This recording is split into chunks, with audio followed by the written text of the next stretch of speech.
José Luis Acín lleva 3 décadas estudiando los pueblos deshabitados de Aragón y ha seguido la ruta de Lucien Briet como un paseante y un montañista apasionado. Es además un defensor del patrimonio aragonés y un investigador de los secretos del Pirineo.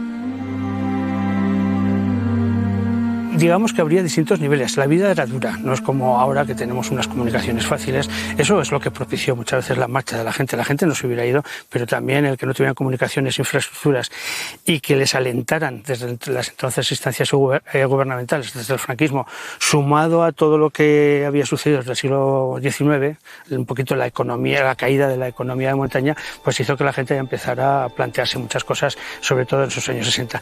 Te decía que hay como distintos niveles porque no es lo mismo vivir aquí, que está ya, no llega a los 1000 metros, como vivir en Olimán, que está un poquito más en la zona del Valle de la Galleguera, como vivir en los pueblos más altos de los valles altos, ¿no? Otros fronterizos, Valle de Tena, Valle de Lara, etcétera, que ya están en 1200. Pero pese a ello, más o menos la vida era muy similar. Los más altos más ganaderos, los de aquí ya una combinación y más campos. Combinación de agricultura y ganadería. Exacto, pero eran pueblos que estaban muy aislados. Cuando llegaba el invierno, la climatología también era muy distinta. Aquí había inviernos que no salían, y sobre todo si íbamos subiendo en altitud, si íbamos hacia Nielle, hacia Escartín, hacia Otal, pues se pegaban buena parte del invierno sin salir del pueblo, y muchos no salían en toda su vida también del pueblo.